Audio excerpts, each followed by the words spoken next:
Yo, do you ever do that? Tempt fate? You know what I mean? You think or say something you don't think is going to happen, then all of a sudden it bloody well happens. Deja vu. It could not have been more than 3 days ago.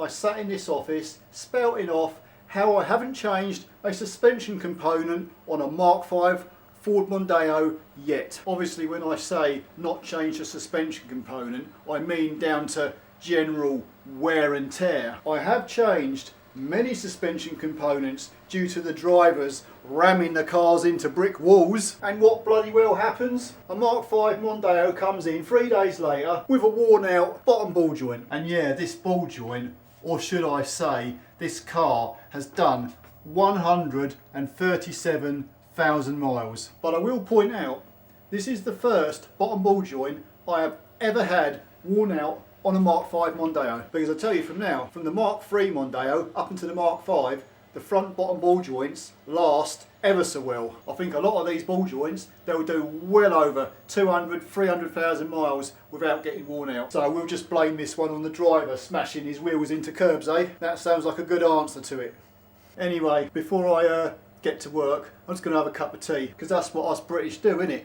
Drink tea half a day, and then the other half of the day I'll be sat on the bench reading a bloody magazine. Right then, let's go and change a bottom suspension arm. I'm going to remove this inner wheel arch liner so we can get better access to the rear of this lower arm. Yeah! The two bolts that hold the rear of this arm in place screw through your anti-roll bar bracket. We're going to undo them, so the best thing to do now is put a bit of freon oil in them. Let that soak in. The two bolts holding the rear of this arm bolted to the subframe is covered by this bloody great big panel which runs all the way down the car. So I'm going to unscrew this panel and get it out of the way. And all you've got is a bunch of 10mm nuts and some Torx 30 screws holding that panel on. Yeah! And there you go, two 18mm bolts. First ball joint I've ever had on a Mark 5 Mondeo to be worn out. Look at that, absolutely knackered. I'm going to remove this pinch bolt. It's a 15mm bolt head and an 18mm nut. But let me just point out, this has been out before because the 18mm nut should be facing the front.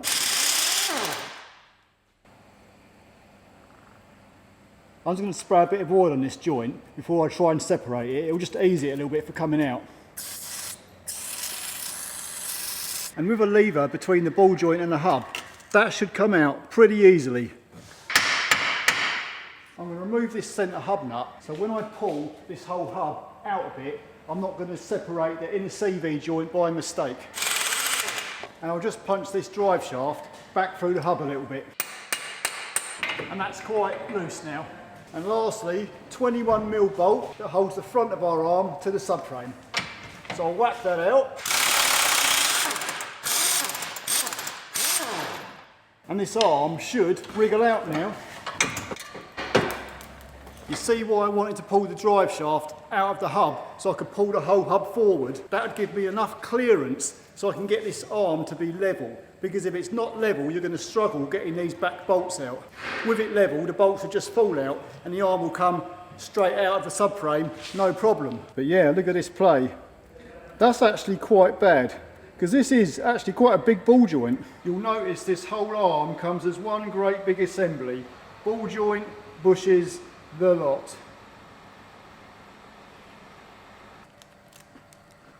Oh, this is totally unrelated to Ford Mondeo Mark 5 and our suspension arms. But if you shop at Aldi, you can buy a Twix bar, actually a very small Twix bar, and it's called a Jive. I've been waiting all goddamn morning for my supplier to deliver a new suspension arm for this Mondeo. I've just phoned them up to chase up the part and they tell me it hasn't been bloody well delivered. So the car that's over there on that two-poster ramp goes for its test tomorrow morning at 8:30. And the only way I can get a suspension arm now to fit on that car is to take one off another car. Voila. You know, I just love robbing Peter to fix Paul. But I will point out, this suspension arm has done 182,000 miles. And the ball joint is perfectly fine. So I can now slide this arm back in, but you see what I mean? Now that I can move the hub right out of the way, I can slide this in straight and flat. If I was going to go in twisted, I'm going to have a lot of trouble getting them bolts in at an angle. And I'm going to have trouble putting the arm in as well if it goes in at an angle. But putting it in straight like that, it'll go in nice and easily. See? It just slides straight in, no problem. So I'm going to put a bit of freeing oil on our bolts before we put them back in. And we'll put our front bolt back in first. And we'll just get that bolt started on the threads, but we won't tighten it up yet. And the same with our two back 18mm bolts. We'll get both these bolts started on the threads, but obviously we're not going to tighten them up yet until we get the ball joint in place. Right, if I pull this arm down, that drive shaft can now go back into the hub, and then we can push our hub so our ball joint slots back in. We'll whack our pinch bolt back in. You'll notice the pinch bolt's incorrectly this time, with the nut facing the front of the car. Spray a bit of oil on them threads and whack it down. 21mm bolt at the front of the arm. We'll tighten that up. And we'll retighten the two 18mm at the back of our arm. And don't forget, put a bit of freeing oil on your drive shaft threads, refit the nut and whack the nut up nice and tight.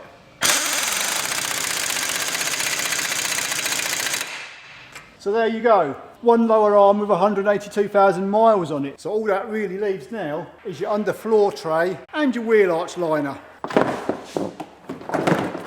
Bingo. Oh, and obviously, with any suspension component that you've replaced, such as a bottom arm, it wouldn't be a bad idea to have your tracking checked, just in case. Anyway, where do you reckon this should go? You guessed it, in the trash can.